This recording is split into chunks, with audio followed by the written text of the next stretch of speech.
And there it is, folks. We're back. 87 Live on 87 Sports Fans Radio. I am one of your illustrious hosts, Keith Grieve. And I am Steve Taylor. Hi, man. What's happening? Nothing. What's going on with you, man? There's so much wayward stuff. I couldn't even come up with a funny one-liner. It totally escaped me today. But a reminder that this and every broadcast is brought to you by CG Imaging. That's cg-imaging.com. CG Imaging, virtually creating reality. If you or anybody that you care about would like to be an active participant in this broadcast, the phone number to call in is 585-633-7487. Once again, that phone number, 585-633-7487. So that's us. Yeah, that is us. That is us. That is us. So before we get into the rundown that we orchestrated, I got to tell you, do you want to tell the people how's your bracket shaping up?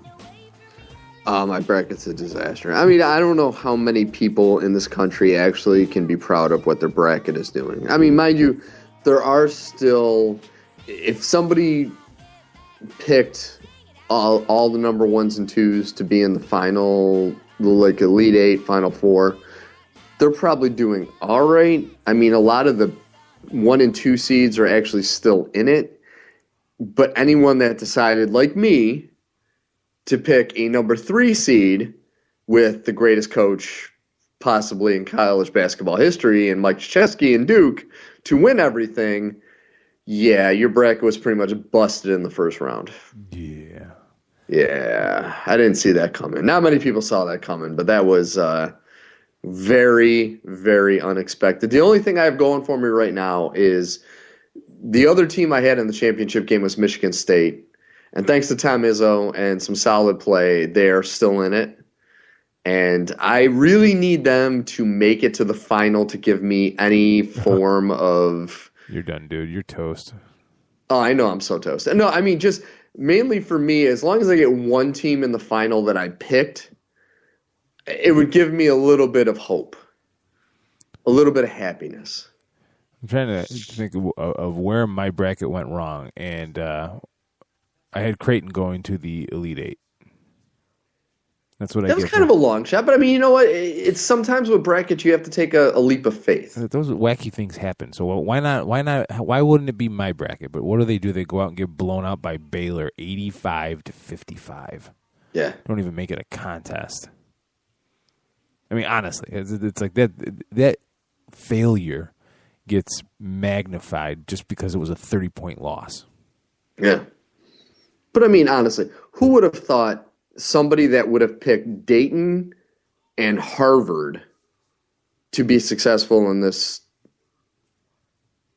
March Madness insanity would be on the point? I mean, who would have thought that? Don't we have to say Harvard? Don't we have to pronounce it like that? Isn't there some kind of law? It's a federal thing, actually, not just. You do kind of look like Ben Affleck, so that would make sense. Incorrect. That's right, Keith. Yeah, no, and I mean, to be honest, to everyone out there listening, you know, I do love college basketball, but I don't follow it well enough to look at my bracket and say, oh my God, I am an expert that completely... Most of this I was like closing my eyes going, yeah, that sounds good. Well, that's the most, I think, frustrating thing about the tournament and filling out brackets is that everyone uses this as a referendum for how much you know about college basketball. And granted, the ones that routinely do a better job than others, maybe there's some kind of advantage as far as knowledge. But if you pick the championship team, you are not. That is not evidence in and of itself of your knowledge of college basketball. Yeah. Because there is a lot of crap that happens between the first play-in games and the championship game. So people that. You know, like your nephew right now should be walking tall through the halls of his high school. Picked 99.2% of the games. But his father, on the other hand, 22.8%. Yeah. But in a shocking turn of events, the former champion, my brother Brian, had started kind of weak. He was in the basement with me and Andy. But he has turned it around to where right now he is number 2 knocking on the door. Yep. Which is shocking because he knows zero about sports pretty much at all. And he won last year, and he has a potential of winning this year. Which blows my mind. It's just funny. And the 87sportsfans.com Madness group is the 33rd, is ranked 33,833 out of all the groups. So say what you will. We're pretty trunked. But right now it looks like your nephew is in line to win the, hold on, Beer Stein of Knowledge. Which he'll be drinking nothing but soda out of. Duh. But still. At least for another 6-7 years. Months, yeah, no. If he's anything like his father, he will not be able to hold his liquor, so I'm not worried about that. Well, you couldn't hold it either. You just threw the glasses on the floor. I could hold it. I would just drink way too much. There was a difference. Do I have to bring up the night that we ended up at Denny's? Well, you ended up in Denny's bathroom. Yeah, but I pretty much drank an entire bottle of bourbon. So I think if you can drink half a bottle of bourbon, you can hold your liquor. But if you drink a full bottle, I don't think it's a shock. You might have a point when you put it like that. Yeah, thank you so much. All right. Not for anyone to look down at what I'm just saying, but I was just saying that was when you're 10 years ago easy. When you're a 20-something single male, this is what you do. You go to the bar and you abuse the crap out of your body. Oh my God. Right or wrong, good, bad, or indifferent. Nobody drove. So we didn't have to worry about that. But it's just I wish I could remember half of my 20s. I really do.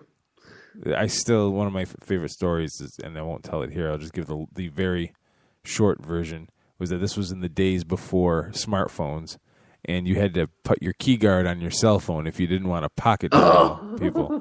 That was the Marine shot night. Yes, it was. And I inadvertently ended up calling Steve's mom's house at about, what was it, like midnight? It was about 11:30. Oh, it was past that. It was probably closer to 1 in the morning. And she got treated to a fantastic conversation about the two of us. I was driving, so you were inebriated, and I was just trying to keep you out of jail. But it was fantastic. I appreciate that. Hey, do what I can. Yeah. But anyway, back on task. The top story, to me, anyway, because of its implications, is the fact that the Northwestern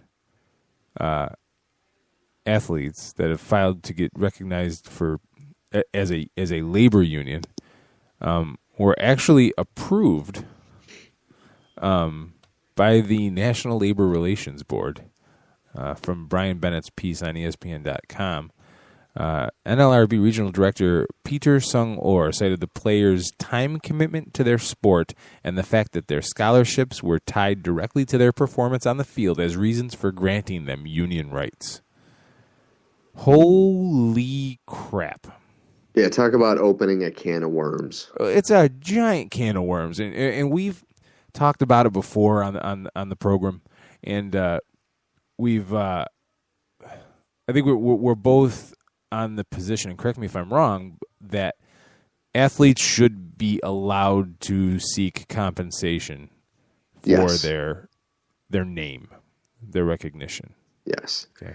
And the fact that, at least I believe this, the fact that colleges try to still, to this day, play off the fact that, they're student athletes. They get scholarships. Come on.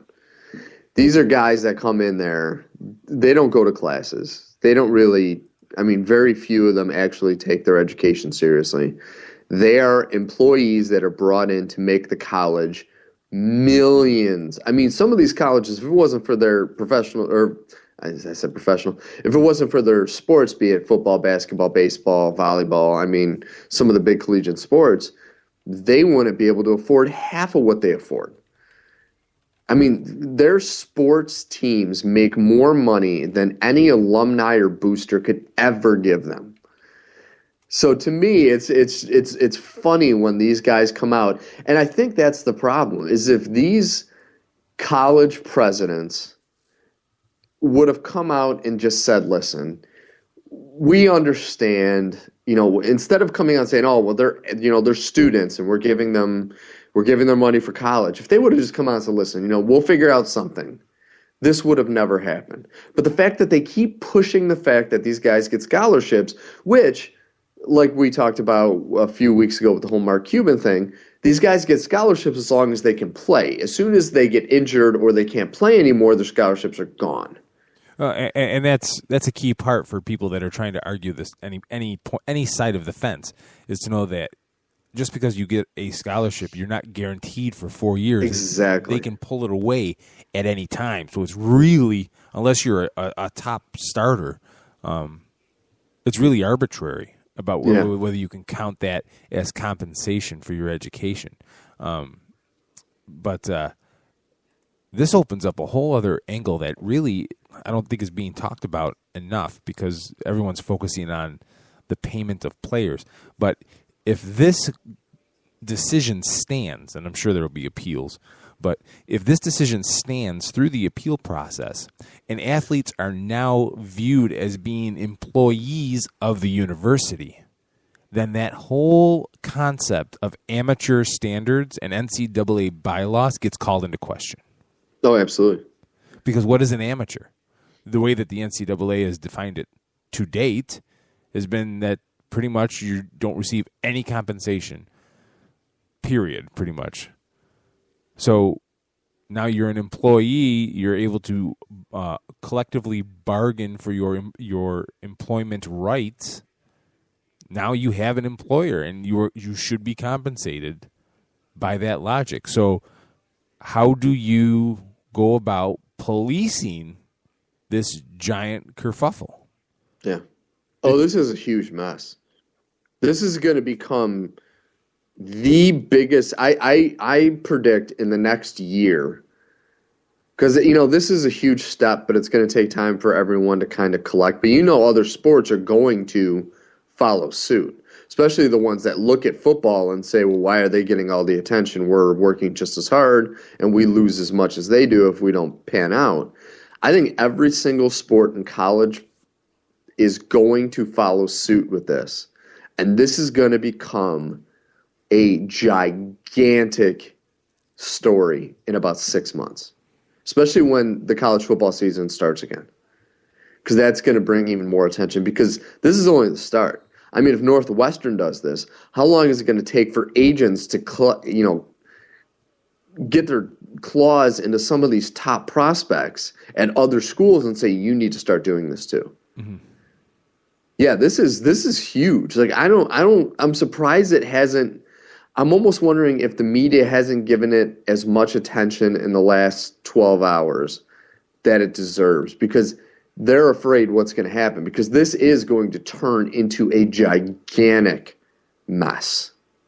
Because you're going to have college athletes, pretty soon it's going to get to the point where there's going to be contracts. I mean, this is what this is leading to. Mm-hmm. It's a giant slippery slope. 585-633-7487, 585-633-7487. All of these things now would have to be figured out. Yeah. Do you do contracts? And if you do contracts, are they under contract year by year? What level of compensation? This all could have been avoided, though. Yeah. I mean, let me take the argument now to another phase. The NCAA is going to lose huge. Oh, huge! If this decision stands up, but it all could have been avoided if they would have just gotten off their damn high horse. Mm-hmm. And just admitted and been honest and open about what is really going on, regardless of what standards. Even if you wanted to give the NCAA the benefit of the doubt that they really truly believed that load of crap, that they were the last bastion of amateur sports. The reality is that the major sports, basketball, football, depending on what school you go to, maybe baseball. I don't really know the money, but football and basketball are the two main drivers, with football being probably the biggest. those main sports generate millions of dollars, Billions.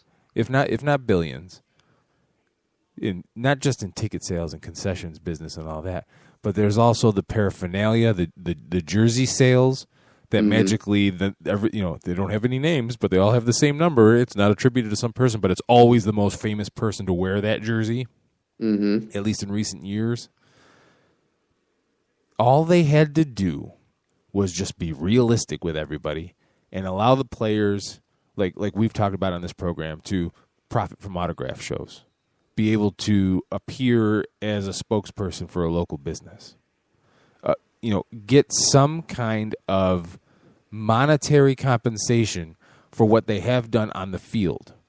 I understand why a university doesn't want to have to pay players, because it is true to a degree that those dollars that come in for football and basketball are supplementing the field hockey programs and the golf team, that doesn't generate any revenue. I get all that, but they rode this argument into the ground and literally cut off their nose to spite their face. Yeah. And really, if you think about it, what this is going to end up leading to, if it continues, if it grows, which I do think it will, this is going to lead to NBA, and once again, going off of what we were mentioning the other day, or was it last week? I think it might have been with Mark Cuban. This is going to lead to the NBA, the NFL. The Major League Baseball already does this with minor leagues. It's going to lead to them allowing guys out of high school to join the minor leagues. And NFL will create a minor league. NBA has already got the D League. Major League Baseball has already got their minor leagues. They're going to allow these leagues to have, these players, the top players, join the D leagues, join the entry leagues, and skip college. So that's going to greatly affect college sports, because you're not going to have the best playing college football and college basketball. It's all going to be the guys that couldn't make it to the D League, which are going to be, the third tier players. And to me, that's what I think is going to be the overall effect of this. Because obviously, college football, if you have players starting to strike, starting to, hold out for more money or more whatever, little parts of the business are going to start to show up. The only way that the major leagues are going to be able to adjust to this is if they do create a structure similar to that, where they can bring these guys right out of high school and give them whatever education they can, but start them in pretty much a lot of people already look at college football as a minor league for football, because they know that the education is a joke and that these guys are only going to college to learn the basics on playing professional football. So they're just, if there's going to be a financial hurdle, they're just going to take that step and just make it official to where there is going to be a minor league. And I think that's what the end out is going to be of this whole thing. I don't know if I'll go that far, but it's going to create a lot of questions that need to be answered. They're not going to be easy answers, and the NCAA stands to be the biggest loser. The greatest thing that they could do right now is settle any lawsuits they have. Just get them off the dockets before people try to adjust the terms or withdraw suits and come back with heavier ones, because it's just going to be a giant mess. But that's the problem. If they settle one lawsuit, there are going to be 20 more the next day. It's kind of like the whole United States, we're not going to negotiate with terrorists, because if you negotiate with one, there'll be 4 more right behind them. Mm-hmm. Same thing with this. If they just settle this settlement, there's going to be 5 more the next day. And it's going to continue, and it's going to continue, and it's just going to snowball. Because that's the way our country is now. People are not going to let, if somebody's getting paid, everyone's going to get paid. It's just the way it is. So, which is sad. Yeah. So now let's take this a little bit to the side of ludicrousness. So, if you have to pay these athletes, obviously the football players and basketball players will get paid the most. But does that mean that the synchronized swim team gets paid as well? That the golf team that's the gets thing paid? is they can make the argument we're student athletes as well. Yeah, we have scholarships. Any sport where you have a scholarship, and okay, here's another one. Is it just the scholarship athletes that are employees? Does it not cover all? Because according to the NLRB decision, that the fact that their scholarships were tied directly to their performance is the basis of allowing them to collectively bargain. So is it just the scholarship athletes? Because that whittles this decision down even more. And that's the thing is I think it's going to expand to all of college sports. Yeah, because there are, you got to think, every sport in college, for almost every sport in college, there is at least a few players that are scholarshiped. So as soon as you include those players, you have to include everyone else in that sport. You can't just say, because these people are getting scholarships, because then you'll look at the other people playing and say, well, they're not even getting any compensation. But by them being on the court or in the pool or whatever, their activity is raising money for the college, so they need to be considered employees. That's the whole snowball effect of this thing. This is monumental. This decision. It's going to completely change the face of NCAA, without question. Maybe to a degree for the better when it all shakes out. But that's the thing, is it could be for the better, but it could be, it might be for the better in the long run, but I think in the short term, it's going to drastically affect collegiate sports and in a negative way. Because, if you look at the amount of infrastructure that will need to be altered and changed with college sports, it's just going to take many years to do. Because, especially being the NCAA, they're not just going to be like, hey, let's really put our heads together and figure out a good way for all of this. They're going to try to figure a quick fix. And it's going to have to be another quick fix and another quick fix and another quick fix until somebody finally gets their head out of their ass, which, as we all know with the NCAA, is almost an impossibility. It'll never end. It'll just be this constant. Oh, it's insane. This is insane. Yeah, I hope, and again, the way that I'm going to shape this argument might sound farcical, but the lawsuit that kind of started this all was Ed O'Bannon's lawsuit against the NCAA for using his likeness on a college basketball video game. And the after effects of that was that now Electronic Arts has decided to not publish another college football game ever again. I hope that this isn't the beginning of the end for college sports. Well, and that's the thing. And this lawsuit was led by, what's his name? Kane Coulter, I believe. The guy he was a former quarterback with Northwestern. Yeah. So you talk about Ed O'Bannon, you talk about this guy. This is being led by guys that gave everything in college and then didn't make it to the pros. And it's almost like a bitter ex, where you're like, you made me all these promises and then you left me to the curb when you had no need for me anymore. And that is, I think, the problem that NCAA didn't think about. Is nowadays with, back 20 years ago, you still were dealing with pretty much uneducated athletes who didn't have any kind of structure or brain trust behind them to pull out a lawsuit like this. But now with the way information is, with the ease of access of attorneys and people that are just looking for anything to make a buck, you have these guys that are like, now I actually have an avenue that I can take to get my little slice. And that's what's happening now. And now I think the NCAA is, all those years, just like you said, all those years of them playing dumb and being greedy, it's going to come back and it's biting them in the ass hardcore. They did it to themselves. It's hard to be sympathetic, that's for sure. It really is. It absolutely is. All right, let's take a break. When we come back, let's talk a little hoops. Let's talk about that 51-point explosion by the Los Angeles Lakers last night. You're listening to 87 Live on 87 Sports Fans Radio.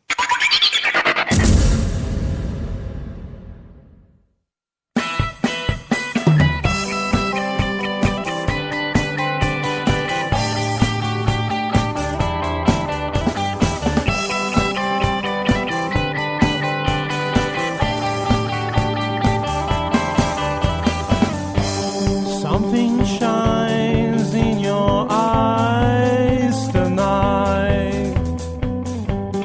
Maybe there's no need to lie tonight. I see your lips out on fire. Oh baby, I want you to be mine.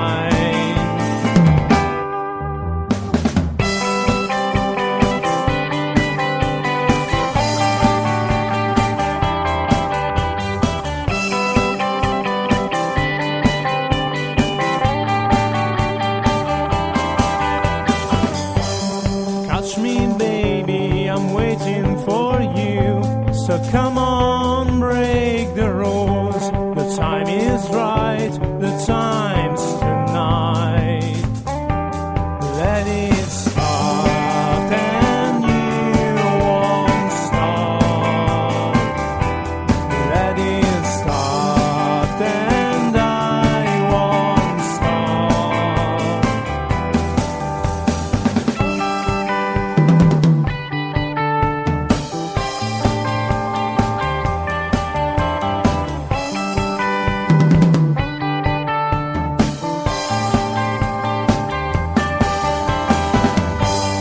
We'll never stop. Let it start and we won't stop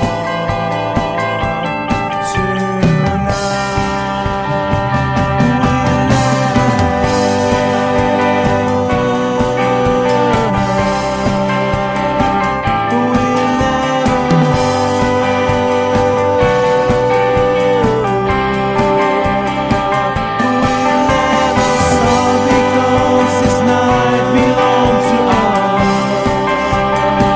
We'll never stop because this night is just for us. We'll never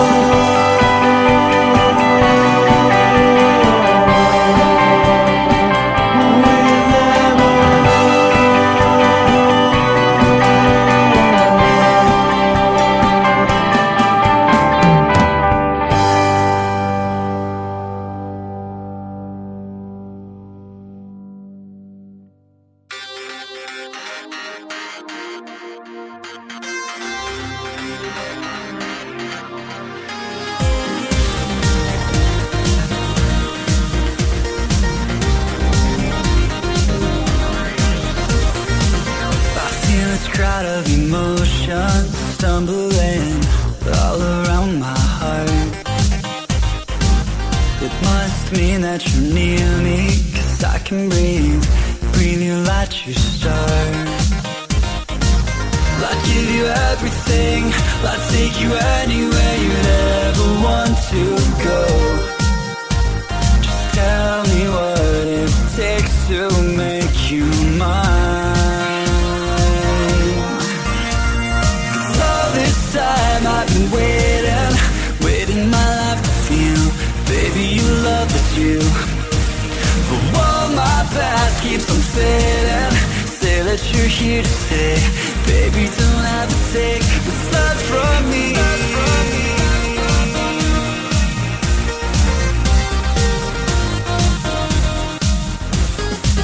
I feel this flood all around me, I'm drifting through a whole new life, where all I want is to have you, and you're my reason why. I'd give you everything, I'd take you anywhere you'd ever want to go. Just tell me what it takes to make you mine.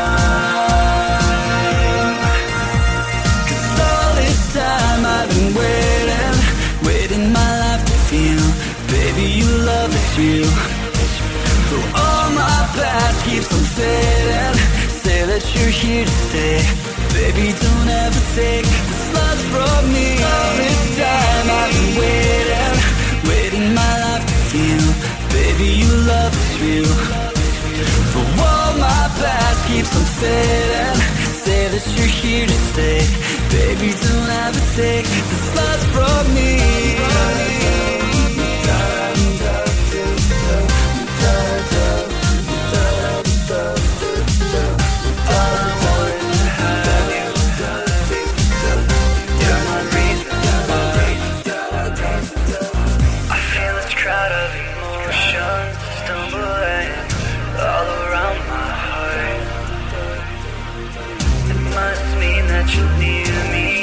I can breathe like you start. All this time I've been waiting my life to feel. Baby, your love is real. But while my past keeps on fading, say that you're here to stay. Baby, don't ever take this love from me. All this time I've been waiting my life to feel. Baby, your love is real. Keeps on fading. Say that you're here to stay. Baby, don't ever take this love from me.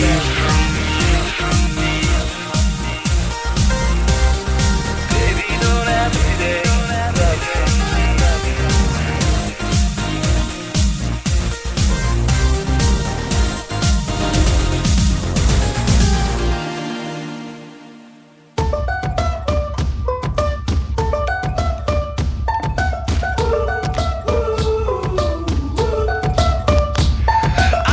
87 Live on 87 Sports Fans Radio. Keith Grieve and Steve Taylor here with the second segment of the program. Thank you all for joining us. The phone number to call in, 585-633-7487. That's 585-633-7487. Yes. It's us. So I am watching this out of the corner of my eye while we're talking, I am watching this Heat Pacers game going on, which as I'm looking at it, a little delay because I'm watching it on the iPad so I don't get too distracted. It's 76-76 with 4:21 left in the game. And these guys, it's very clear. You know, Scott Van Pelt was talking today about what constitutes a rivalry. And, you know, it doesn't happen overnight. You can't just make somebody your rival. You know, you have to take something from somebody. That was his point. You have to take something from somebody that they want. And the Pacers really haven't done that yet. No. They played them tough last year in the playoffs, obviously, but they haven't really gotten to the point where the Heat have any reason to be angry at them. But I will say this, you wouldn't know it by watching this game. Yeah. It's pretty clear these two teams don't like each other. And, oh boy, if they ever face off in the playoffs, will that be a series to find a TV? If you don't have ESPN at home, that will be a series where you need to find a local bar or a restaurant if drinking's not your thing, and figure out a way to watch every game because it's going to be entertaining to say the least. Yeah, but see, I think that's one of the problems with basketball is you look at some of these teams and. Like, you know, Indiana only came into their own last season, really, and they're already saying it's just a rivalry over 1 year to where you and I remember the good old days of, like, the Celtics and the Pacers, the Lakers and the Blazers, the Pistons and the Bulls. I mean, those were rivalries. Those were, like, multi-year rivalries to where this has been, like, 1 year, and LeBron might even leave next year, so who knows. It's just it doesn't seem like you can have those kind of rivalries anymore, at least in basketball. I have to find the numbers, but there was a point brought up today on Colin Cowherd's show about it may not even be a question of whether LeBron or Bosh want to stay. Is Mickey Arison going to be willing to pay that repeater tax that was implemented pretty much to break up the Heat? That was Dan LeBatard's point. Well, it's going to be interesting. You know, all these people that are like, yeah, I think LeBron's staying. I don't know. Because if you look at it, Cleveland has young talent, and they're going to be in the running for a top 5 pick. they get a solid pick this year, plus the talent they have, and then you look at a team like the Knicks where they have Phil Jackson now. There's a lot of, and even a team like the Lakers who have all the opportunity for a player to go out there and revitalize one of the most storied franchises in all of sports. There's a lot of pull for LeBron to leave Miami. Because what does he have? I mean, his number one reason to be there was Dwayne Wade, who knows if he's going to even be able to play next season. And if he does, he's going to be nothing. He seems to be shriveling before our eyes. Maybe something will click in the off season and he's magically healthy again. But I don't know.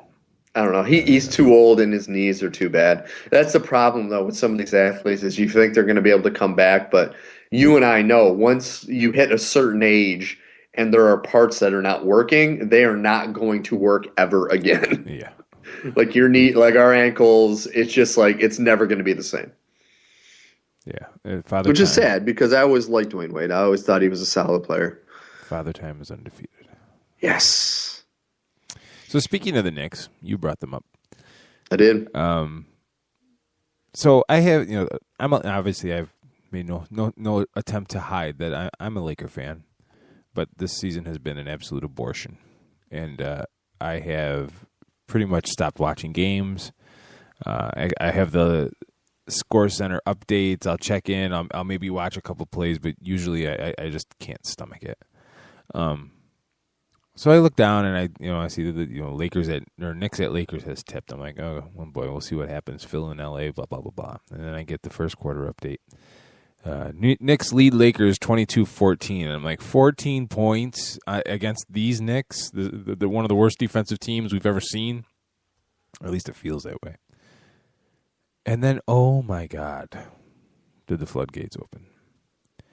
To the point where the Lakers put up 51 points in the third quarter. And I wrote a post about this at 87sportsfans.com. They set an all-time franchise high for most points scored in the quarter. So this Lakers roster, that the starting lineup last night was Jordan Hill, Wesley Johnson, Chris Kaman, Kendall Marshall, and Jody Meeks. Okay. With Kent Bazemore playing 33 minutes off the bench, Ryan Kelly playing 34 minutes off the bench, Robert Sacre playing 25, and Xavier Henry playing 23. Nick Young only played 19 minutes off the bench. So this roster did something that the Showtime Lakers couldn't do or didn't do. And they played in a much more fast-paced era with more possessions and more scoring. So yes, but more teams cared about defense than what this current New York Knicks team does. Well, that's kind of where I was going here. Is that this is not so much about finding, a golden nugget of hope for this Lakers roster. It's more about an absolute collapse by the New York Knicks, a refusal to play defense. Yeah. And just shows that even they know that the writing is on the wall, and they're not going to have the same coach next year. So what the hell is the problem? Why are we out here right now? I mean, they held them to 14 points in the first quarter. So they were doing something right, and then it just – I mean, honestly, after this game, I don't know why they didn't just get rid of Mike Woodson and put an assistant. I mean, they know they're not going anywhere this season. A performance like that should be enough to kill a coach, you would think. I mean, I would have pulled him at the end of the third quarter. I would have been like, you need to leave and don't come back. I mean, that was embarrassing. That was one of the most ridiculous things. Because like you said, it is a Laker team with nobody. I mean, Paul Gasol wasn't even playing because he has vertigo issues. Yeah. So you don't even have anyone on the floor that has any experience, any talent. I mean, they have basic abilities that you would see from professional basketball players, but the Lakers have proven they're nothing. And they score 51 points in a quarter. I mean, that's ridiculous. I don't care how much of a hot streak you get on.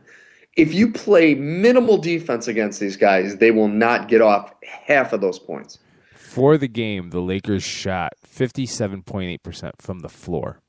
Yeah. From 3-point, they shot 64%, 18 of 28 from behind the line. It's just ridiculous.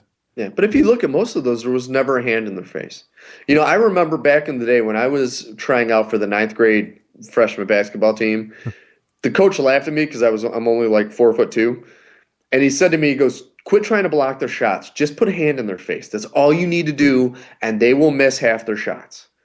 And if you watch the Knicks, I was yelling at the TV. That's all you need to do is what my coach in Webster for 9th grade taught me to do. Is just put a hand in their face. But they refused to even go that far. That's what was embarrassing. It's like they don't even know the basic fundamentals of basketball. They don't rotate. Well, a lot of their defensive problems are usually what people are complaining about the Lakers' defensive problems, and that's lack of rotation, slow rotation, miscommunication, no communication. In basketball, it's a cliche, but you really play defense with your feet, and absolutely, you have to commit to it. It's either important or it's not, and you cannot win if you don't play defense. I guess it's inevitable. It's human that everyone's going to take some plays off when you get winded, but you have to want to play defense, and it's very clear that the Knicks had absolutely no inclination to care enough to play defense, and that only points to one thing, and that's the leadership on the team. Yeah, you don't. As bad as Carmelo Anthony is defensively, you can't tell me that he doesn't want to win. Okay? You can't tell me that he's only in it for the money. I'm sure money has a good amount to do with it. But you can't tell me that that's all he wants. You can't tell me that there's no way to communicate to a guy like Carmelo Anthony that, hey, we need you to do this if we're going to be successful. You know what I mean? There's been no improvement. It's actually gone the other way. So Phil Jackson, now ahead of basketball operations for the Knicks, has to be treading water, just writing this out. Because the really scary, the real shit and giggles part of it all is that the Knicks are still kind of in the playoff hunt. They're what, 3 games back from the Hawks right now? They are 2.5 back from the Hawks. 2.5. As I'm looking at it right now. 29-42. A 408 winning percentage gets you 2.5 games out of the playoffs in the East. Which just blows my mind. But you got to think, there's 10 games left in their season. The way they've been playing, a 2.5 game lead, they're not going to be able to overcome that. Not with the way they're playing. There's just no way they're going to be able to overcome that. And it's like there was a quote J.R. Smith said, and I know I might be reading into this, but this to me is the problem with the Knicks. He says at the end of the day, it's just individual pride. You have to have pride in guarding your man, guarding the ball, and we just didn't have that the last 3 quarters. Just for some reason, when he said the word individual, that I think is the problem with the Knicks. It's like if you had a similar game by the Spurs and they interviewed Tim Duncan, he would say, we need to do better. We need to focus. Instead of saying it's like an individual, it's like I need to do better or Carmelo needs better. It's as a unit we need to do better. I think that's the problem with the Knicks. They're so focused on the individual effort when they don't realize that it's not the individual effort. It's everyone on the floor playing as one unit is the only way you win. Well, and that's on Woodson, completely on Woodson. As much as we all want to blame the players, the head coach has to be the one that shapes the vision of the team. They're all adults. It's not like high school or college where you can just bark and if a player doesn't want to play, you bench him. You pay these guys too much money. You're not going to bench Carmelo Anthony. You're not going to bench J.R. Smith, even though you probably should be. You're not going to bench a top-tier player on your roster that's making double-digit millions of dollars. But you have to have some kind of vision and be able to communicate that and motivate that. That's what Phil did as a coach better than anybody else.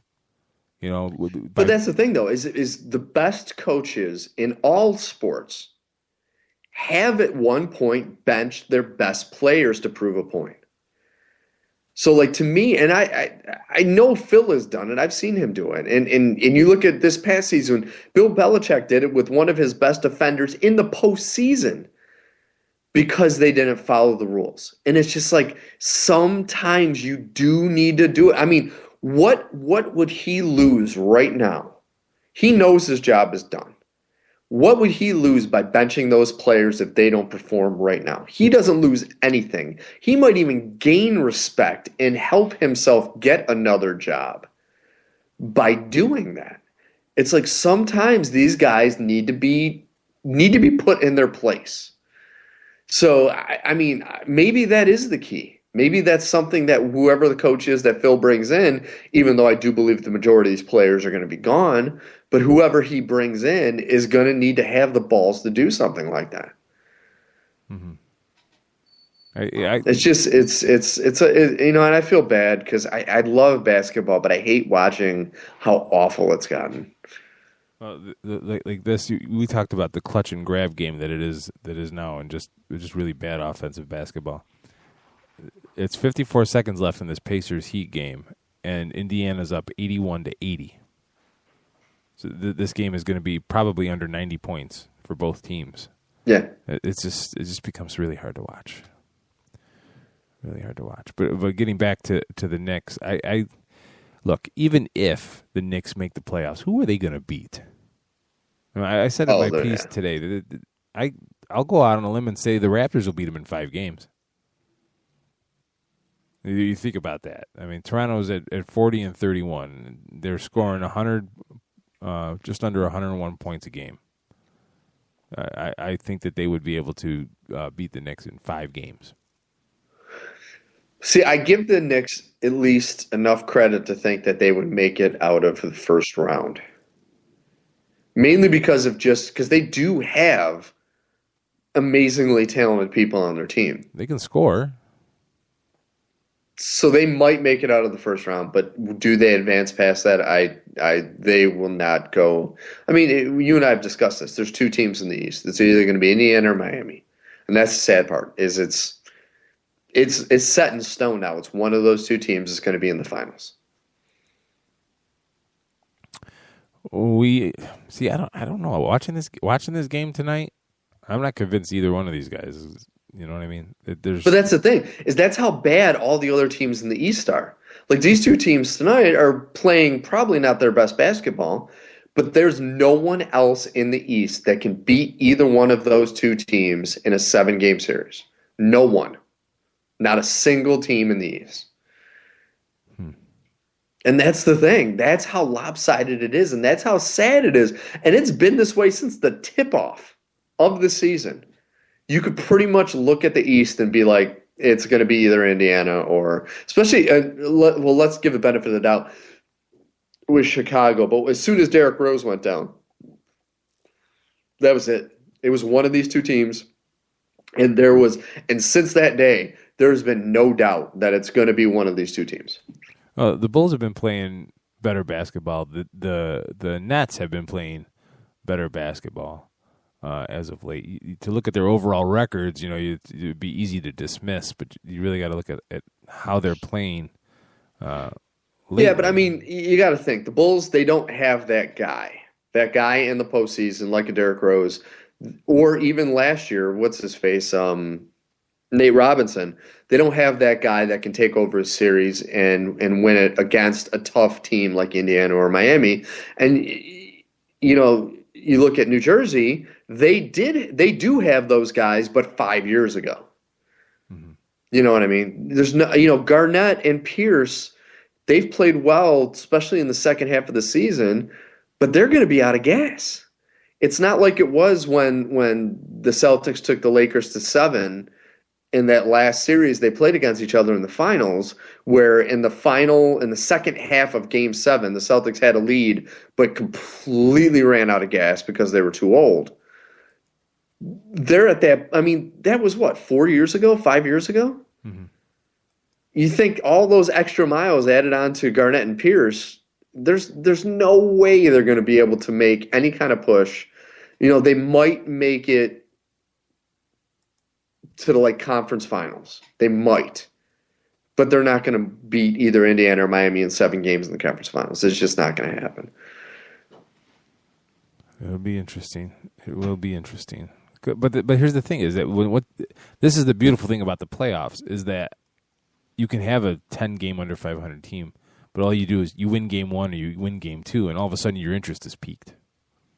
You'll still watch the series, yeah. Even though it may not be the prettiest basketball, but the playoffs typically get a little tighter and not as loose and free as the regular season. So if there's a shot at an upset, I'll find a way to watch it. No, I agree. Oh, Indiana won by 1 point. Yep. Yes, they did. Lance Stevenson got ejected from what Twitter is calling a BS technical as well. Look at LeBron, though. 38 points, 8 rebounds, 5 assists on 11 for 19 shooting. How can you defend that? I mean, that's unbelievable. If for nothing else, then why is everybody saying on Twitter, I feel so bad for Hill right now? For what? I feel so bad for Hill. George Hill. I'm watching. This is the last shot of the game. I got blocked. Weird. Huh. So my iPad's on a little bit of a delay, so I just watched the last shot of the game. But this is a sad realization that the Heat have to look at and LeBron has to look at. There were 2 players in double digits, him and Dwayne Wade, who had 15 points. So LeBron had 38. Dwayne Wade had 15. The next highest scorer on their team was Bosch with 8. Yeah. You can't have that, especially against a team like Indiana. Yeah.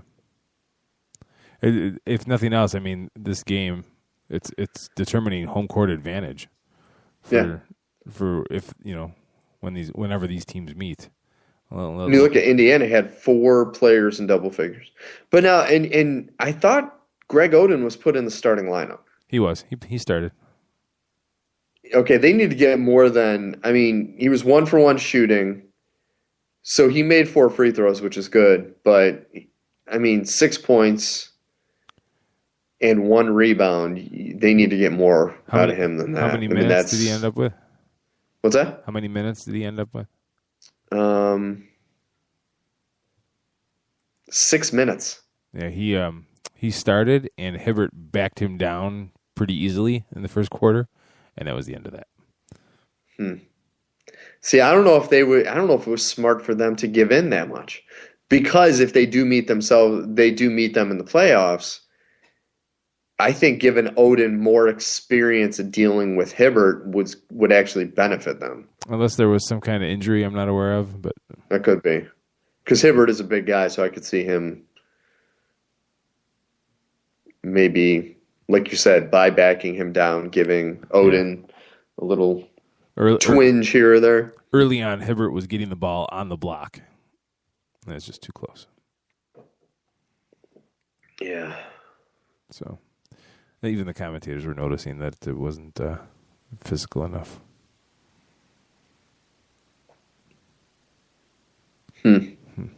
Well, it's about that time. Let's take a break. It is about that time. Take another break, and when we come back, Jim Sarantias from thefantasygreek.com will join us. It's the NFL Hour, and we will be doing, among other things, the off-season colonoscopy on the Raiders and Chiefs. You're listening to 87 Live on 87 Sports Fans Radio.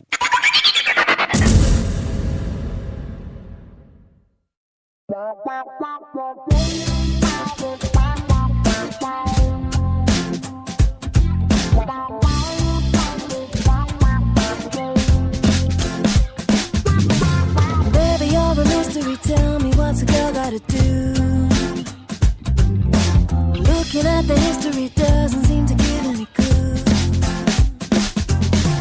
Just when I think I understand it all, you seem to unravel some more. Ooh, I never know nobody like you. Ooh, I never know.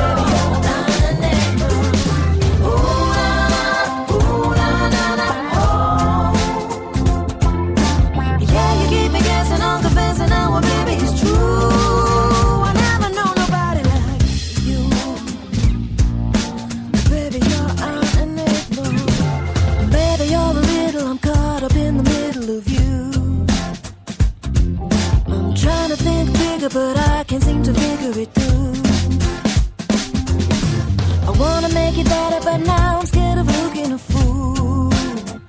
Oh, baby, no, I've never been very good at playing it cool. Just when I think I understand it all, I find I know nothing at all. I never know nobody like you. Now I know.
Let's go.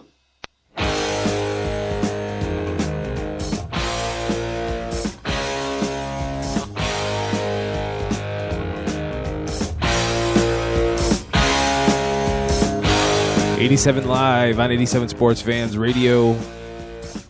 Keith Grieve and Steve Taylor now in the third segment of the program.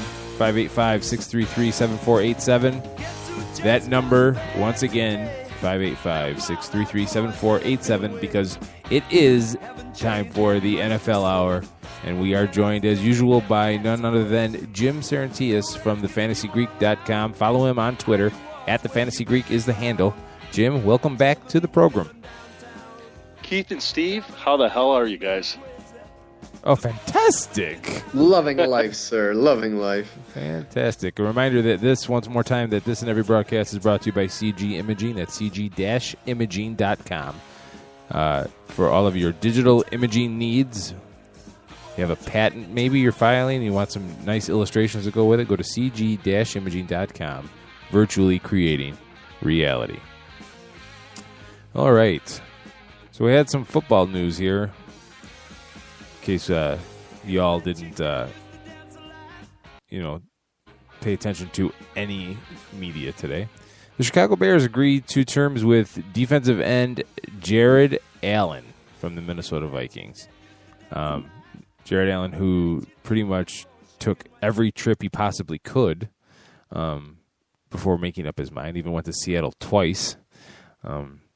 But then at the end of the day, the experts, the insiders, the pundits were wrong, and he ends up with the Chicago Bears, who, quite frankly, need all the help they can get after a pass rush last year that was paltry, to say the least. And then they went and lost Julius Peppers due to a cap casualty situation. But also, Peppers really didn't play all that well. So, great. So you hear Jared Allen is now a Bear. So I go and I dig in and I try to figure out or find out, is this really an upgrade? And looking at the pass rush stats and how he rated, he had a couple less than stellar games, but he ended up with a negative rating on ProFootballFocus.com. So the Vikings obviously, they had some issues on the defensive line last year themselves. How much of that is him or whatever, but if you're looking at Peppers, is Julius Peppers taking a step back, possibly slowing down, Father Time catching up to him? I don't really know how far behind that Jared Allen is. He's going to be 32 in April. I don't know. Jim, what's your take on that? Well, I can't speak for you guys, obviously, but I was a little excited when I heard about the signing because this whole time I've had the feeling that the Bears seem to be coming up short in free agency. They're not. There was no player that really jumped out at me. It was really more a group of potentially ascending players that they were signing. And by getting Jared Allen, it seemed to me we now have a proven commodity that should be able to fit right in at the end of the defensive line. He had 11 and a half sacks last year. In fact, he hasn't had a season without double digit sacks since 2006 was the last time. So I actually thought it was a good move. The Bears saved money, and as I understand it, this is a contract that is voidable, if not next season, the following season. Mm-hmm. Yeah, it breaks down to about 2 years with a possible third, but that fourth year will probably not be seen. There's only, $15.5 million guaranteed out of it, I believe, so about half of it. Yeah, it works out to about $8 million a year versus the 18 that Julius Peppers was owed. At least that was his cap number. So like I mentioned to you, Keith, not even talking about his stats, it's what he brings to the team as far as a leadership role. He is somebody that's respected in the league and a fiery personality and someone that will be that.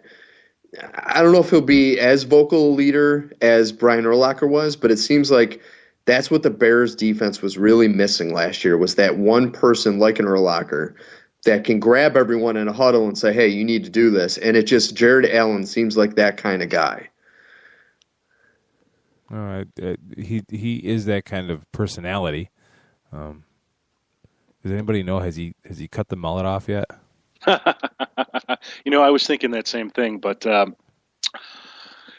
hey, if he gets us 11 and a half sacks next season, I'll take them all. I'll take it all and like it a lot. Right. Exactly. Well, Does it make you feel, though, pretty good? I mean, here we are we weren't poo-hooing the Bears last week, but we were certainly a bit underwhelmed by their signings. And it almost made me feel like somebody out there is listening to us. right. Yeah. And we're right. Yeah, but the one thing the Bears still don't have on their roster is a D tackle worth noting. You know what I mean? They went and they signed. Well, they got Nate Collins, he was injured last year. Stephen Paya, who comes in and out of the starting lineup. They re-signed Israel Adonijah from the Lions. They brought him back into the fold. It gives him some depth. You couple that with the Lamar Houston signing, and maybe the pieces are all adding up. Because Houston, I saw an article online today that even Houston could possibly play that 3 technique on passing downs. So, and Willie Young from the Lions as well. But they were all kind of lackluster when you look at the numbers put forth by all those guys, kind of under the radar signings. But their style of play might be complementary enough where things might be turning around as far as the defensive line is concerned for the Bears. Mm-hmm. You also forgot your Jay Ratliff, by the way. You're right. I did, and there's a reason. Bazing. Better. Well, look, I had mentioned this, and this even reinforces it. The Bears, their first draft pick is going to be a defensive tackle. And it's going to be a guy that they're going to draft, and he'll be the starter for the next 4 years. So this makes me feel more confident that is going to be their move, as well as the fact that, they've actually brought in some players now where people will be fighting for starting jobs. No starter's job will necessarily be safe. And if any starter goes down, I think there's plenty of depth now on that D-line that they should be able to work with different players in different formations. Right. And you look at the way that the league is going with like we talked about before in last week and pretty much multiple weeks. I can't remember exactly the formations that are coming out now. You can't blitz as much as you used to. You need to be able to generate some kind of pressure with your down linemen. And linebacker was a major position of concern for the Bears. Lance Briggs was injured. DJ Williams was lost to injury. So now you have hopefully DJ Williams coming back because John Bostic did not live up to the hype that he built for himself in the preseason. And now you also have Shea McClellan moving to outside linebacker to play that. I believe he's going to play the Sam, which might suit him. Who knows? We don't know until we actually see him out on the field taking some snaps. But then you go back to the secondary. Peanut Tillman's back. Tim Jennings is still under contract. Kelvin Hayden was injured all last year. He's back. You still have Zachary Bowman. You have 4, at the very minimal, capable corners to go along with, hopefully, this improved pass rush. So if they can bring the defense up to, and I'll say even to a middle of the field level, because they were dead last year, but if that defense can perform at a, in the middle, say, rank them between the 13th to the 17th spot in the league, we're talking about Chicago Bears really being an NFC championship contender. Silence. Yeah. I mean, it really, well, because I know, I mean, it's a tall order right there, especially with as tough as the NFC is going to be this season.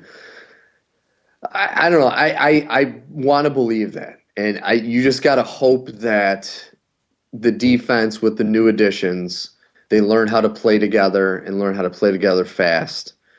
And the offense continues to mesh and everyone stays healthy. Because once again, if we have another season where Jay Cutler and Matt Forte get injured, that could greatly affect that.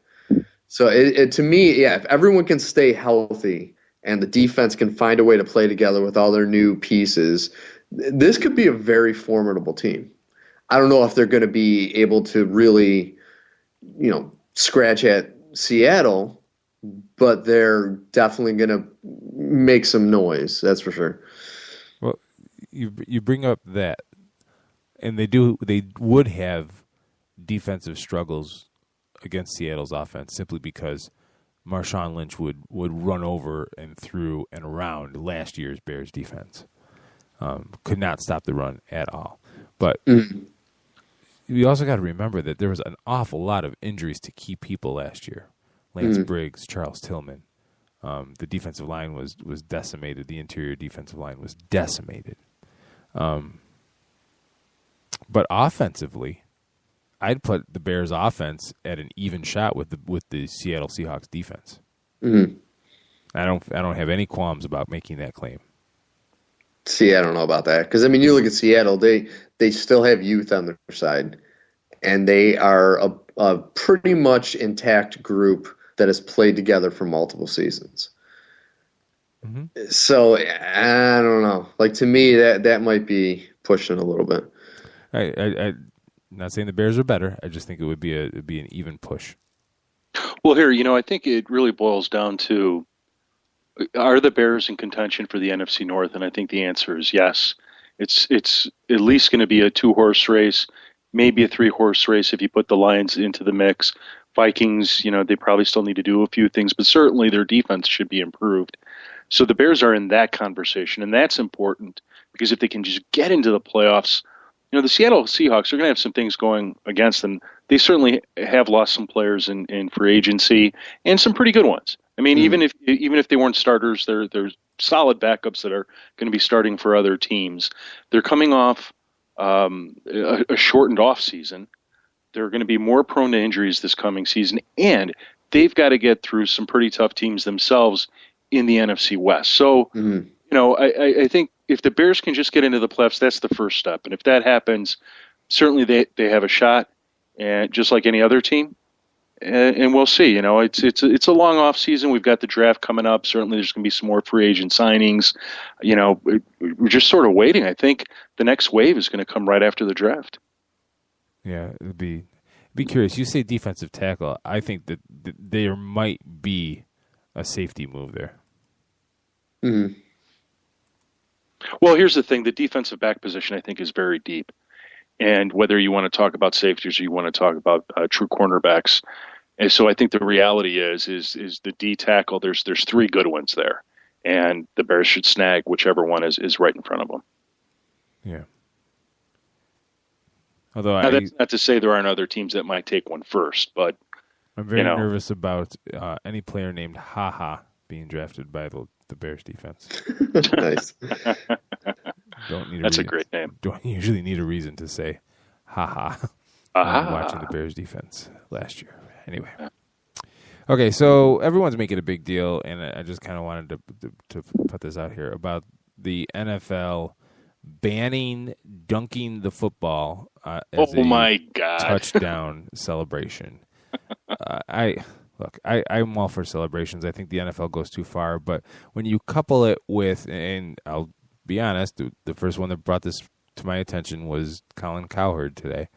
When you couple it with the decision to make the goalposts 5 feet longer, 5 feet higher, it really does come to a safety issue because all it does is take one goalpost to fall, and a lawsuit would just wreck the league.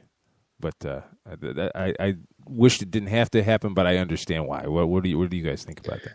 Well, I think after last season, a lot of people are calling this the Graham rule for, was it Jimmy Graham from New Orleans? Because he had started not only dunking the ball, but holding on to the pole, and they had to come out multiple games and get a level and kind of re-level. And what they're saying is, it got to the point where if, say, somebody's kicking a field goal and it's an inch to the right, if the poles were off-centered because of that, and as of what I've heard, that's one of the major reasons behind this, is because it got to the point where players were more and more adjusting the goalposts by doing this. So to me, if that is the case, then I have no problem with it. Because, yeah, if they're doing something that's causing the game to stop and things to have to be adjusted, then I have no problem with them taking it out. If it's just because it's a celebration, it's a different story. That would be a little lame. So I don't think we'll ever know for sure exactly what the reason is. You know, my understanding of the rule change is pretty simple. I believe the delay of games have been in the area of about 20 minutes.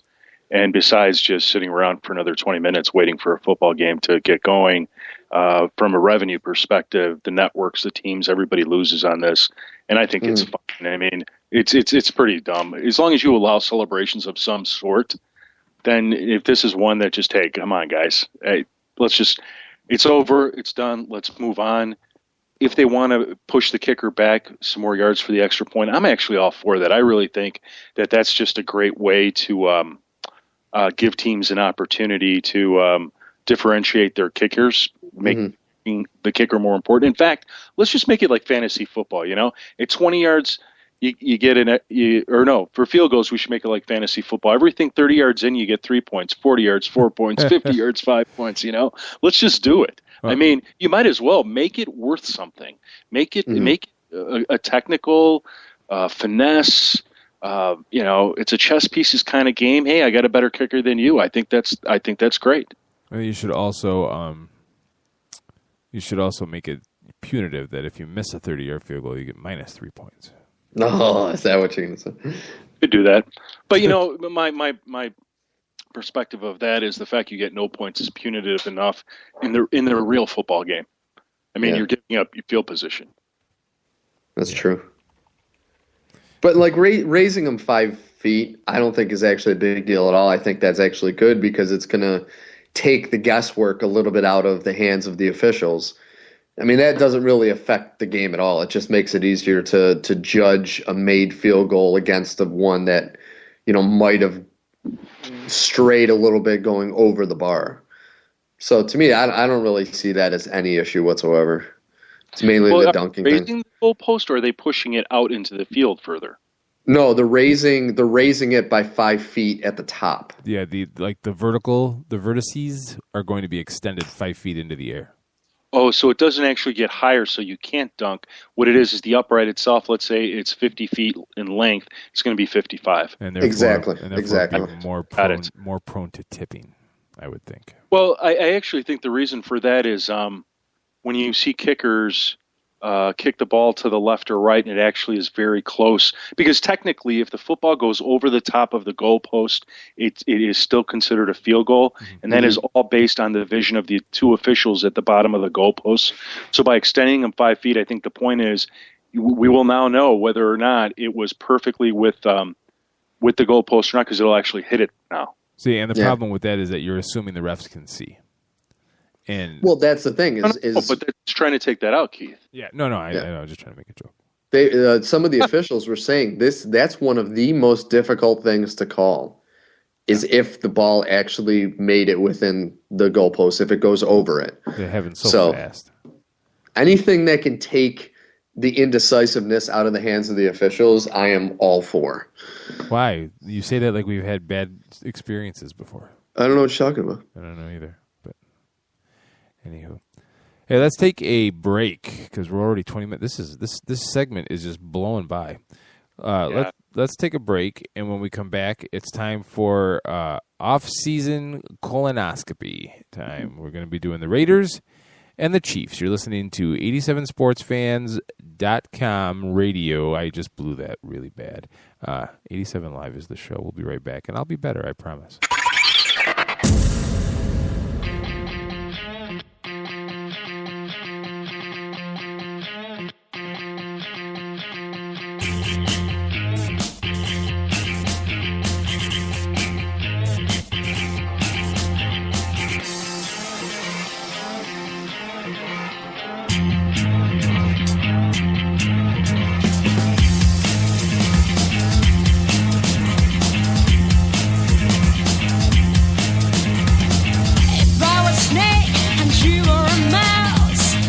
Would you run from me?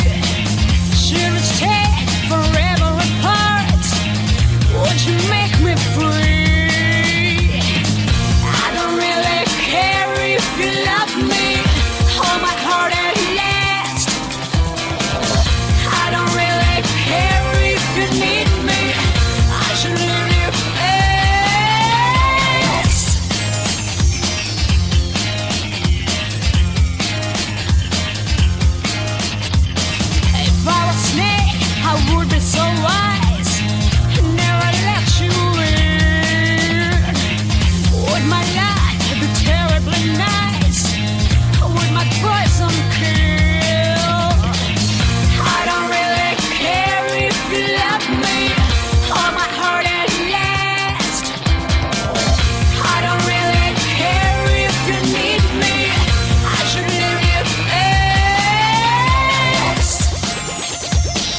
sweat.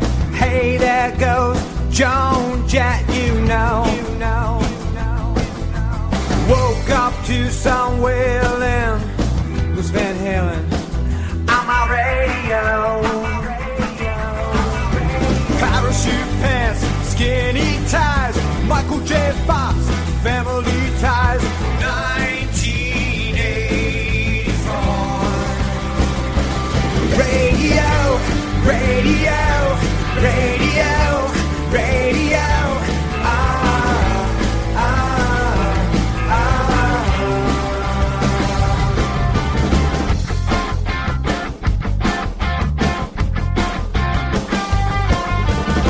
Don't want no more 90s shit. Nirvana was cool and maybe Pearl Jam, but that was it.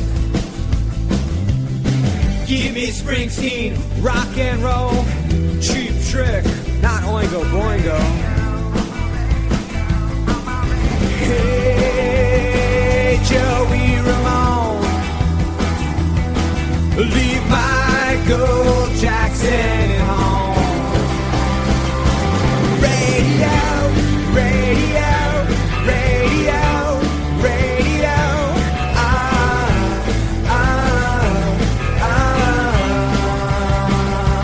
Radio, radio, radio, radio.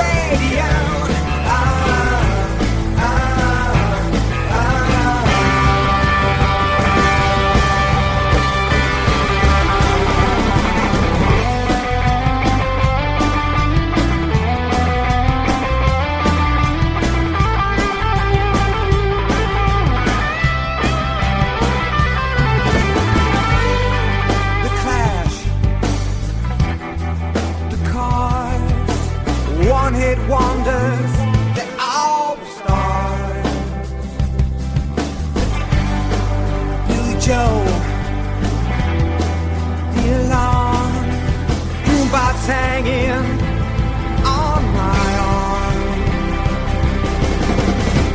Radio, radio, radio, radio.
Live on 87 Sports Fans Radio. Keith Grieve, Steve Taylor, and Jim Sarantias from thefantasygreek.com taking you through the last part of the program, the off-season NFL colonoscopy.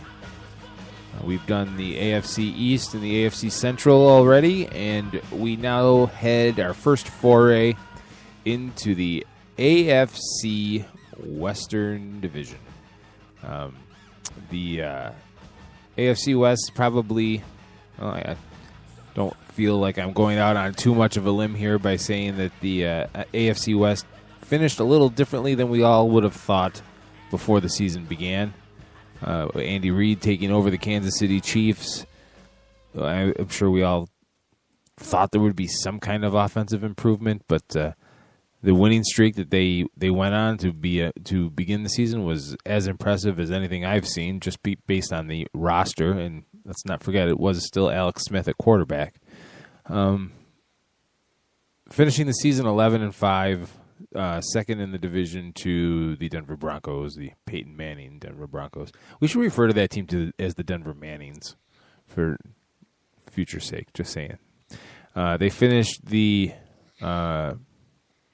season sixth, ranked sixth in points, fifth in points allowed. The defensive turnaround was really as much a part of that team as anything else. A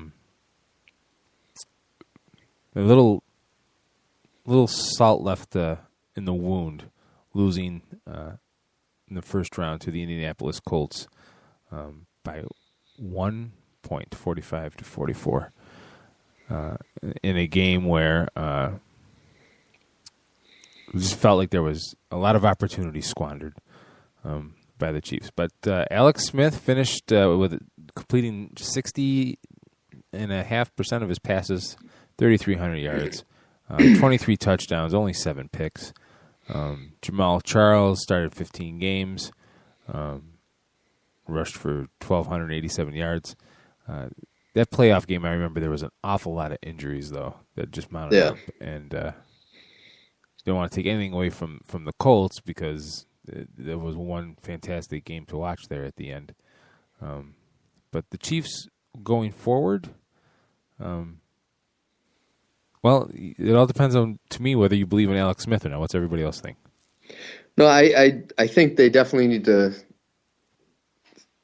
kind of look at their defense. Yeah, I know their defense started great, but when they started playing against teams that had, top 10 offenses, they definitely faltered. So they need to figure out what they need to fix with that. And I think personally, they need to let Alex Smith kind of open it up a little bit because they got too reliant on the running game. And then when the injuries did start piling up, everything got put on Alex Smith's shoulders, and he did play well, but he was not only him, but the team was put in a situation where they needed to play in a way that they weren't used to. So to me, I think they need to get a more balanced offensive attack. And if they can do that, and I think Alex Smith can shoulder the burden and figure out their defensive problems, I think they could be another force in the AFC this year. Jim? The Chiefs were just absolutely phenomenal last season, and they were phenomenal despite the fact that their passing offense, just in terms of yardage, pure yardage, was the 7th worst in the league. I mean, they barely on average could throw over 300 yards passing per game. But that didn't stop them from having the number 6 scoring offense in the league. And quite frankly, when I say scoring offense, I think we also need to include in their special teams, TDs, field goals, etc. But part of the reason they were so successful is their defense. Their defense had 11 scoring touchdowns. Special teams, what have you. Whether it was a fumble return for a touchdown, an interception for a touchdown, kickoff return for a touchdown, that was 66 points. And that at the end of the day was a substantial number. It's the difference between this team averaging almost 27 points per game versus 22 points per game and being a 6th ranked scoring team versus, let's say, an 18th scoring team. And that's a kind of a big deal. So, Steve, I agree with you. I think they need to pass the ball more. This offense really needs to start taking flight if the defense can't put up another 11 TDs like they did this season. And I think this is one of the teams that potentially could, I don't want to say take a step back, but they could be a team that doesn't finish 11-5. Maybe they're 9-7 or 10-6, which is still pretty good these days. But if you're a Chiefs fan, it might actually feel like a big step back. Yeah, I think that's the problem with far exceeding expectations last season is, the only way you could top what they did last season was to win the Super Bowl this next season. Absolutely. It was such a huge leap for them. Yeah. And, and I'll tell you, where these numbers really stand out, because I know there might be some people sort of scratching their heads as to what I'm saying. Look at it this way. In terms of rush yards allowed by their defense, they were ranked 22nd. They allowed an average of 120 yards per game. Pass yards allowed almost 250 per game. That ranked them 26th. Neither of those rankings are any good.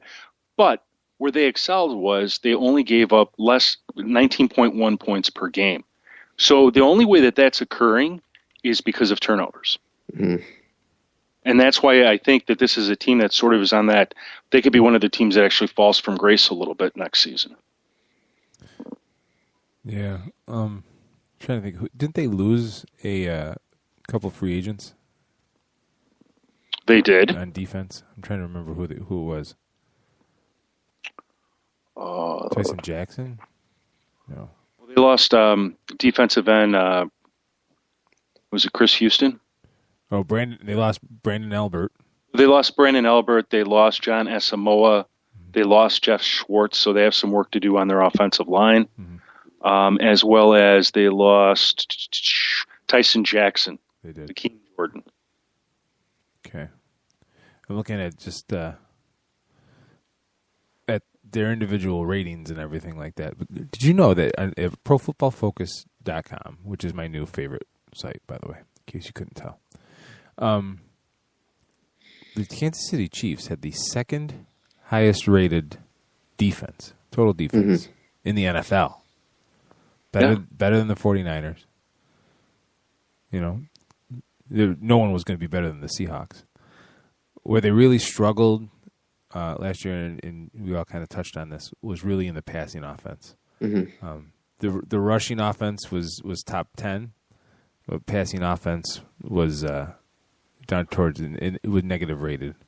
And Alex Smith for the season finished with I believe a negative rating. If I'll dig into this for a second here. Hold on 1 second. Yeah, but now once again with the defense, their defense played great. But if you look at their schedule during the regular season, they played 7 teams with winning records who ended up with winning records, and they were 2-5 against them. They played a lot of bad teams before their bye week. I mean, we're talking, Jacksonville, the Giants, Tennessee, Oakland, Houston, Cleveland, Buffalo. I mean, they played a lot. They played a lot of really soft teams, and I think that kind of hurt them. Almost similar to like a team in college football playing a non-SEC schedule and then playing an SEC team in the championship game. Yeah. Go ahead. I'm sorry. No. I was done pretty much. No, you look at that schedule after their bye week: at Denver, then the Chargers, then home against Denver, and then there were only 2 wins after the bye week. Came weeks 14 and 15 against the Redskins and the Raiders, respectively, not powerhouses.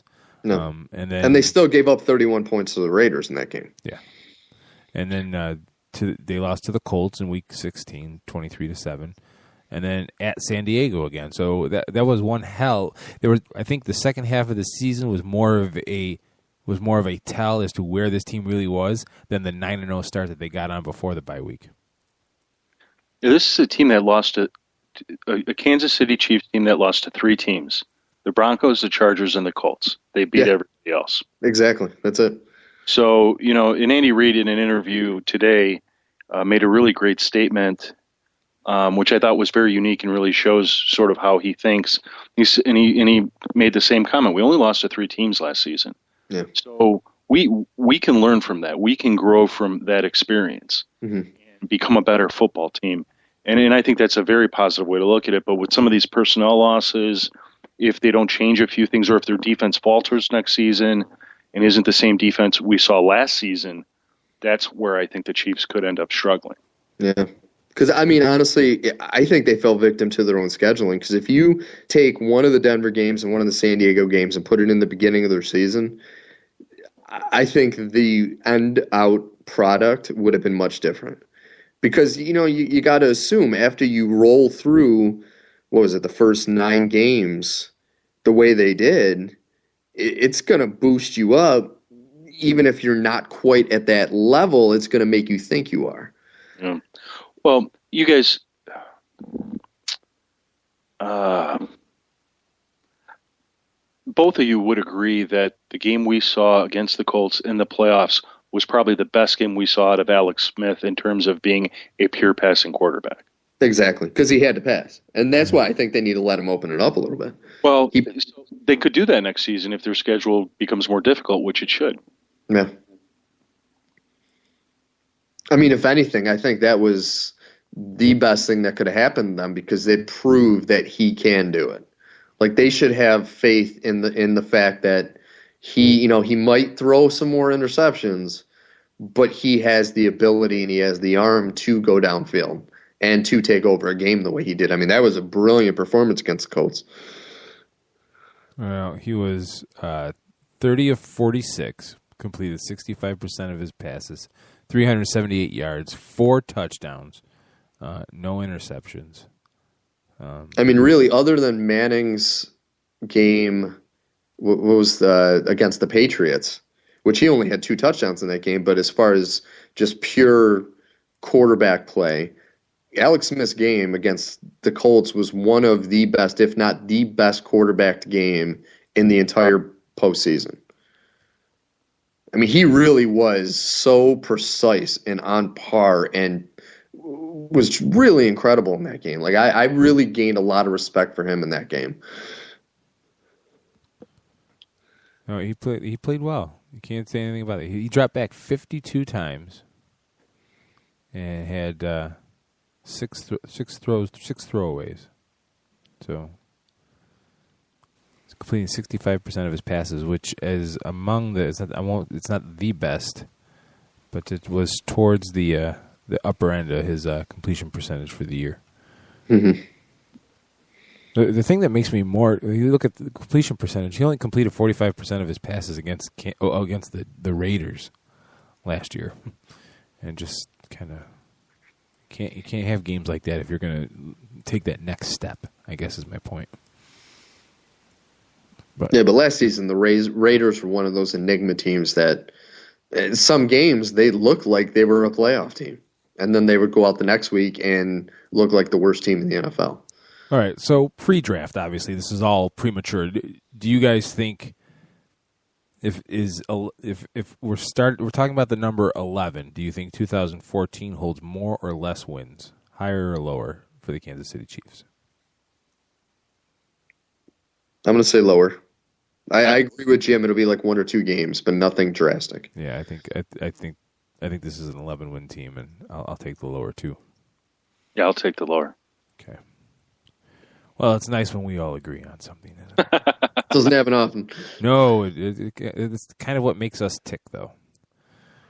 So we started talking about the Raiders at the end there, so let's transition over that way. The Oakland Raiders, the enigma that is the Oakland Raiders, finished 4-12, ranked 24th in points scored, 29th in points allowed. 24th in passing yards, 28th in passing yards allowed. Did finish 12th in rushing. What do you say about the Oakland Raiders of 2014? They're a hot mess. You really are. You got 9 starts from Terrell Pryor, 6 from Matt McGloin. You started the season with Matt Flynn basically losing the job to Terrell Pryor at the last minute. It's just I find myself flummoxed by the Raiders. And now they make the trade for Matt Schaub, who, yes, it's assumed that they're going to go quarterback in the draft, but you make the trade for Matt Schaub, and they only had to give up a 6th-round pick, which just tells you everything about what his worth has plummeted to. But Darren McFadden comes back. They sign Lamar Woodley from Pittsburgh. Antonio Smith comes over from Houston. Justin Tuck comes over from the Giants. You start looking at the names. Charles Woodson is at free safety. There is an outside shot that this team might be serviceable. Am I wrong? You're wrong. Because I look at, their defense, they picked up some players, but once again, you got players who are still good, but they're coming to the end of their time. You have McFadden, he's back, but, I mean, what are the odds he's going to make it through an entire season? I would say it would be a miracle if he made it through half the season, healthy. And then, I mean, they have no identity. Even if they pick up a rookie, it's just you look at that team, and I do not see a team with a goal for the future. I don't see a team with an identity. I don't see, a coach and ownership, any kind of game plan for the future with this team. They just seem like you said, they're an enigma. You look at the Raiders, they in the past seasons, they've had talent, but they just can't put it together, and they can't figure out a way to win. And it seems like ever since they lost to Tampa in the Super Bowl, they've just been on a decline, and they have not been able to get themselves out of the hole. Keith, I'm going to agree with you for once. Oh, wow. Whoa. I know. I got to write this down on the calendar and celebrate the anniversary every year. Please do. It's sort of like when you say, I have nothing else to say. But look, we poo-hooed the Raiders a little bit when we were talking about the winners and losers in free agency, and deservedly so. This is a team that walks into with $60 million in cap space, and they don't really make a significant signing until day 2 of free agency, and had a difficult time or didn't resign several of their own players that were considered up-and-coming talents in the NFL. All that having been said, the players that they have signed in free agency, they are signing players and filling gaps on their roster, which at the very least tells all of us that they recognize what their weaknesses are. And they're going to plug in and get some players and get them on the field and march out a team, as Keith, you described, is serviceable. Are they going to be a better than 4-12 team? I think yes. Matt Schaub may not have had a great season last year, but that whole Texas team fell apart last year. Mm-hmm. I'm not going to put this all on Matt Schaub because we all know that he's had some pretty good games and seasons over his career. Something was amiss with the Houston Texans. Their defense was bad. Everything was just bad. Mm-hmm. Is he the answer? Probably not. And are they going to draft a quarterback?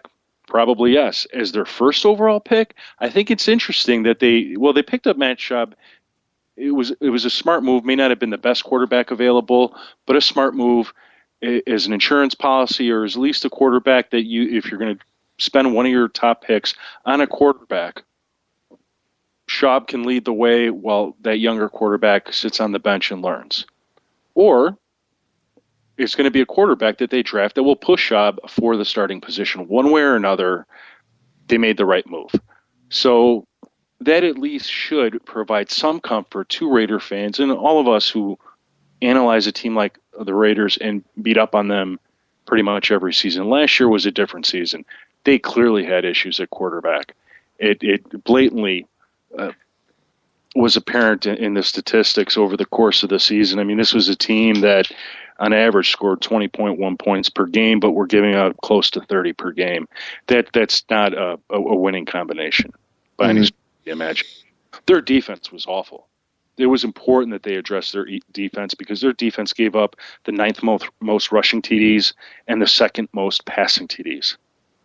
So it is absolutely imperative that they pick up players that put on a pass rush. Lamar Woodley and Justin Tuck are 2 of those players. It goes back to what we were talking about with the Bears and being able to generate without having to blitz. But they were god-awful in coverage as well last year. And so now you have DJ Hayden and a gap over on the other side as far as corners. And now your safeties are Tyvon Branch and Charles Woodson. Mm-hmm. How much does Woodson really have in the tank? We don't really know. He was I think his career kind of had a couple more legs because of Dom Capers really in Green Bay, using him creatively in different ways, different spots on the field. So how much impact is he really going to have? You just don't know. From a leadership standpoint, as far as, if a free safety, if you need a set of eyes back there that can be able to see what personnel the offense has, what formation they're in, and try to execute a game plan, kind of have that field general on the turf in the middle of it all, then you'd be hard pressed to find anybody more qualified, I think, than Gerald Woodson. And they also were kind of successful for a little bit with Rod Woodson, ironically the same name, in that position.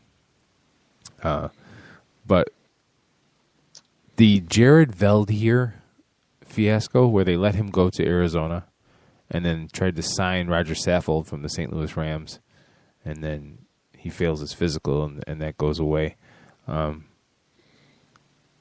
They were not that good on the offensive line. Reggie McKenzie got pummeled for the way that was handled, but they weren't that good on the offensive line to begin with. As far as drafting, if you look at how they rushed, which direction, the only hole that they had a positive rating for the season was right up the middle, right to the right of the center. And anything less than that, my point being is that there's a lot more problems here than just one guy going away to free agency. So the Raiders pick 5th, I think. I gotta look for that. I believe you're correct. It's 4th or 5th. Yeah, I think it's 5th. So, I've seen projections having Teddy Bridgewater dropping, and some other big names ending up in Tampa. If any one of those guys is available at number 5, I think the Raiders have to go quarterback. But if not, then I can see them going offensive line as well. But if you're not sure that your guy is going to be there at the top end of the second round when you come back around to draft, you can't take a risk on coming out of this draft without a quarterback. You can't ride Matt Schaub for more than a year or two. I don't know. No, that's true. But once again, it's unfortunately, I mean, how long are they going to stick with him if he is struggling if they do go for a quarterback, which I agree with you, I think they will. I mean, I think whoever they pick is going to be starting, if not the beginning of the season, by mid-season. Right. Mainly because I think they know that Schaub isn't their future, and so they're going to need to put all of their eggs into whatever basket they draft. If they wait until the second round to pick a quarterback, then I think that Schaub starts the whole season unless he gets hurt. I don't think they rush him. Because if whoever is in that second round is not ready to start this year. I agree. I think the Raiders have set themselves up nice for the draft. I mean, by them addressing a lot of these positions right now in free agency and getting some personnel there, they could focus in on whatever it is that they need, whoever it is that they need next. Which has been a tough thing to do when you don't have enough draft picks. Right. I mean, I believe this year they have a full complement of 7. I'm looking. I don't see any trades as I'm scrolling through. I mean, if you had to look at their needs, you would say they could use a defensive tackle, they could use a quarterback, they could use a guard. I would say those are their top 3. And then after that would be cornerback, linebacker, running back. Mm-hmm. Yeah, I agree. I think they definitely need to focus on a running back because, once again, I don't think McFadden is their future. Yeah, that was a head scratcher. The fact that McFadden came back for a year and even the Raiders had him back. There's just nobody else out there that the Raiders really wanted to hang their hat on. It's a 1-year contract. I suppose it's a prove-it contract. McFadden probably wasn't getting many good nibbles out there in free agency, even though I would think that he should have been a player that would want to go anywhere else on a 1-year contract. Mm-hmm. Yeah. But, maybe he's just been there long enough and he's got his roots there that's the organization that makes him feel comfortable. Yeah. So, it'll be interesting to see. I don't think that the staff that the Raiders have is the right staff. But on the other hand, here's the thing.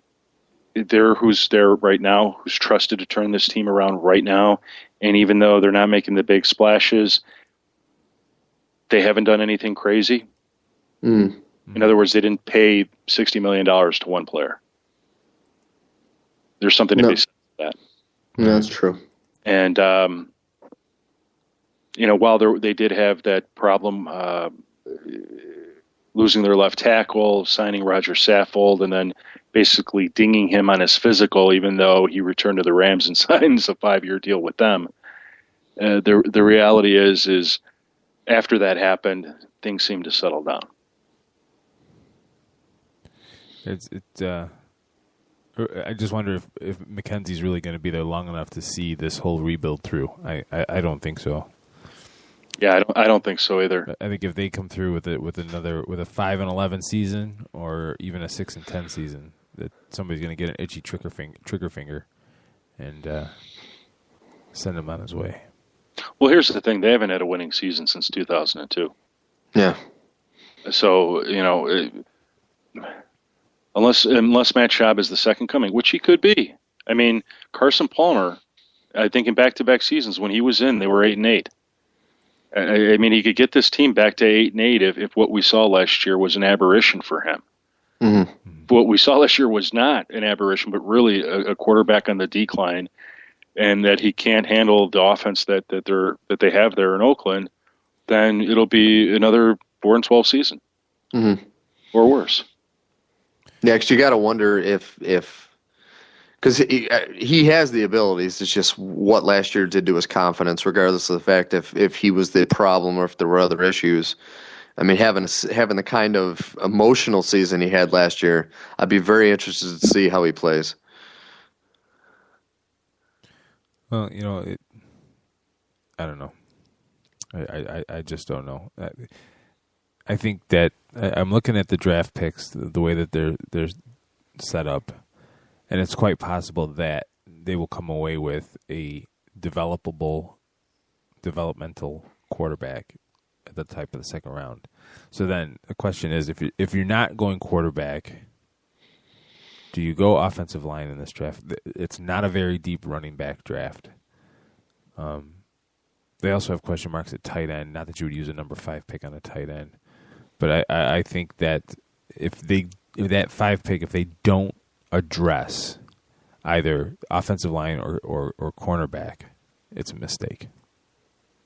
See, I think that there's going to be a chance that Teddy Bridgewater will be there, and if he's there, I don't think they're going to pass up on him. I would totally agree with that. If he is a guy like that is there, but if it's Manziel, I think you pass at 5. Yeah, I wouldn't disagree with you on that. For the Raiders, I don't think Manziel will be necessarily a good fit, but somebody like Bridgewater, maybe even Bortles, it might be tough to pass on those guys. If none of those three are there at 5, I think you get a position player, and then hope Jimmy Garoppolo, let's say, is in the second round. Yeah, there's people that are going to fall that they could be developable. Absolutely. But if it's... I think it's interesting how there's talk about them releasing Terrell Pryor. If he, is that driven by Pryor, though? Have you read anything about that? I'm not sure exactly one way or the other, but I've never been one that's been on his bandwagon. Mm-hmm. No, he's an Ohio State option quarterback. I know he's technically not an option quarterback, but he's a scrambler. He likes to get outside the pocket and sling it. And until somebody can show me that will work in the NFL, I will refuse to be on anybody's bandwagon. Mm-hmm. At the end of the day, you need to be able to throw from the pocket. No, I agree. Wow, what's going on? I could see Pryor converting himself into like a wide receiver or something, but I don't see him being a quarterback in the NFL. Oh, maybe he'll play tight end. I'm just kidding. That was a joke. That was a joke because the Raiders don't really have one, I guess was what I was saying. So, yeah. And with that, we are out of time, folks. This has been 87 Live on 87 Sports Fans Radio. Check the site regularly, 87sportsfans.com, for all the great insight that Steve and I can pour out. And head over to thefantasygreek.com for all of your fantasy football questions and advice. Post-game show is brought to you by... Christ, I can't find it. The hell with it.